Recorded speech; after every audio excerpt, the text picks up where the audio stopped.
ഞങ്ങൾ മാത്രമല്ല, കേരളത്തിലെ കത്തോലിക്ക സഭയുടെ മുഖപത്രമാണ്, KCBCയുടെ കേരളത്തിലെ വക്താവാണ്. അവർ തള്ളിക്കളഞ്ഞു. ഈ ഹസ്തദാനം കൊണ്ട് ഒന്നും സംഭവിക്കാൻ വേണ്ടി പോകുന്നില്ല. ഈ സന്ദർശനം കൊണ്ട് ഒരു മണ്ണാങ്കട്ടയും കേരളത്തിലും ഇന്ത്യയിലും ഉണ്ടാകാൻ വേണ്ടി പോകുന്നില്ല. KCBCയുടെ അഭിപ്രായമാണ്. അതുകൊണ്ടാണല്ലോ ബൈബിളിൽ സുന്ദരമായ ഒരു വാഗ്മയ ചിത്രമുണ്ട്. ക്രിസ്തു ചാട്ടവാർ എടുത്തുകൊണ്ട് പള്ളിക്കുള്ളിലേക്ക് ചെല്ലുന്നത്.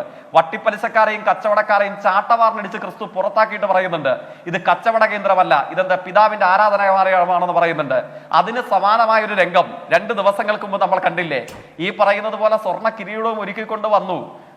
ക്രിസ്തു വിശ്വാസികളുടെ വിശ്വാസപ്രകാരം അവർ കന്യകമറിയം അല്ലെങ്കിൽ ദൈവമാതാവായി അവർ ആരാധിക്കുന്ന തിരുസ്വരൂപത്തിന് മുകളിൽ കൊണ്ട് വെക്കാൻ ശ്രമിക്കുകയും അത് താഴെ വീണ് തകർന്ന് തരിപ്പണമാകുകയും ചെയ്തത് നമ്മൾ കണ്ടില്ലേ? കേരളത്തിലെ മുഖ്യധാര മാധ്യമങ്ങൾക്ക് അത് പ്രത്യേക വിഷയമായി അതാരും ചിത്രീകരിക്കുകയും വാർത്തയും സംവാദം ഉണ്ടാകുകയും ചെയ്തില്ല എങ്കിലും നമ്മുടെ സാമൂഹ്യ മാധ്യമങ്ങളിലൂടെ, മാധ്യമങ്ങൾക്ക് ഇഷ്ടപ്പെട്ടില്ലെങ്കിലും സാമൂഹ്യ മാധ്യമങ്ങളിലൂടെ ജനങ്ങളാകെ കാണുകയും ആവേശത്തോടുകൂടെ ആ ദൃശ്യങ്ങൾ പങ്കിടുകയും ചെയ്തില്ലേ? എങ്ങനെയാണ് ദൈവത്തിന് പോലും സുരേഷ് ഗോപിയോടും സംഘത്തോടും ഈ രാഷ്ട്രീയ ഉപജാപക സംഘത്തോടുമുള്ള പ്രതികരണം നടത്തുന്നത് എങ്ങനെയാണ് എന്ന് കേരളം ഒന്നടങ്കം കാണിച്ചു കൊടുക്കുകയും ചെയ്യുന്നത് നമ്മൾ കണ്ടതല്ലേ? നമസ്കാരം. പ്രധാനമന്ത്രി നരേന്ദ്രമോദിയുടെ കേരള സന്ദർശനത്തിൽ വിളറിപ്പൂണ്ടിരിക്കുന്ന സഹാവ് ജേക്സി തോമസിന്റെ വാക്കുകളാണ് നമ്മളിപ്പോൾ കേട്ടത്. മോദിയുടെ സന്ദർശനം കൊണ്ട് കേരളത്തിൽ ഒന്നും സംഭവിക്കാൻ പോകുന്നില്ല എന്നാണ് ജേക്ക് പറയുന്നത്.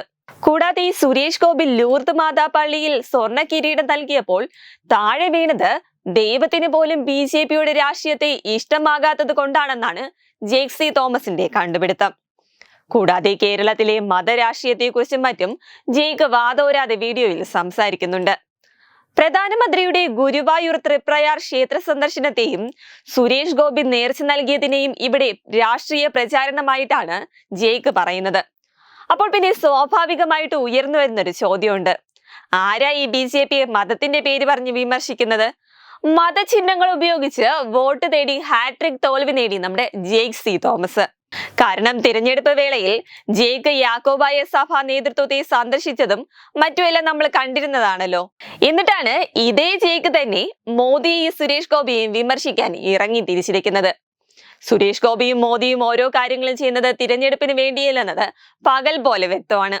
എന്നാൽ ജേക്ക് പറയുന്നത് പോലെ വിശ്വാസികളെല്ലാം മനസ്സിലാക്കുന്നത് കൊണ്ടായിരിക്കുമല്ലോ 3ാം തവണയും തുടർച്ചയായിട്ട് ജേക്കിനെ അങ്ങ് അവര് തോൽപ്പിച്ചത്. വെബ് ഡെസ്ക് തത്വമേ ന്യൂസ്.